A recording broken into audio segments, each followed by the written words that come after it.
හොඳයි දරුවනේ අපි දැන් ඉගෙන ගන්න යනවා 8 types of nouns. නාම පද වර්ග 8ක්. පළවෙනි එක තමයි proper nouns කියන එක. විශේෂ නාම. දෙක common nouns පොදු නාම. අනිත් එක තමයි concrete nouns ද්‍රව්‍ය නාමය.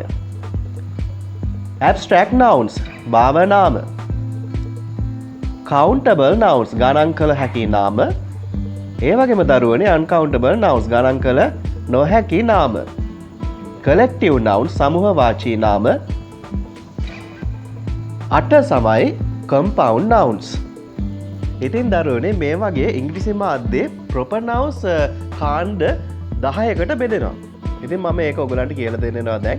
ඒ වගේම මොකද්ද මේ proper noun එකක් කියලා කියන්නේ? විශේෂ නාමයක් යනු මොකද්ද? සිංහල වැදෑරුම අපි බලමු. මෙතන විශේෂ නාමයක් යනු යම්කිසි පුද්ගලයෙකුට ස්ථානයකට සංවිධානයකට හෝ වස්තුවකට පමණක් වෙන් වූ සුවිශේෂී නාමයකි. A proper noun is a specific name given to a particular person, place, organization or thing. Unlike common nouns which represents a general category, proper nouns represents a unique identity. එක ඇත්තම කියන මේ proper noun එකක් කියලා කියන්නේ යම්කිසි දෙයක් ගැන පමණක් හැදින්වන නාමයක්. එතකොට ඔයගොල්ලෝ දැන් දන්නවා මේ proper noun එකක් කියලා කියන්නේ මොකක්ද කියලා. ඉතින් අපි තවදුරටත් බලමු proper noun සම්බන්ධව. හොඳයි දරුවනේ පෙර පරිදි මම ඔයගලන්ට කිව්වා මේ proper nouns කාණ්ඩ 10කට බෙදෙනවා කියලා. 10කට බෙදෙනවා. අපි පළවෙනි එක බලමු. Person names පුද්ගලික නාම.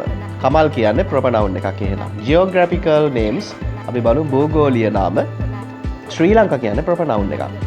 එතකොට bodies of water ජල මූලාශ්‍ර නාම. Mahaweli river. Organization and brands සංවිධාන සහ වෙළඳ නාම. Samsung කියන්නේ proper noun එකක්. Calendar units කාලීන නාම. તો කාලීන නාමයක් තමයි Monday කියන එක. ඒක proper noun එක ගණයට වැටෙන්නේ. Holiday and festival උත්සව සහ නිවාඩු දින වෙසක් කියන්නේ proper noun එකක්. ඒක holiday and festival ගණයට වැටෙන්නේ. Nationalities and languages දාතිකත්වයන් සහ භාෂා proper noun එක. ඒ වගේම religions and deities ආගම් සහ දේව නාම. Christian landmarks and monuments ස්මාරක සහ ලකුණු. සීගිරිය මේවා proper nouns. Titles and works නිර්මාණවල නාම. මඩොල් දුව වැනි දේවල් මේවා වැටෙන්නේ proper nouns ගණයට. Shine English Academy.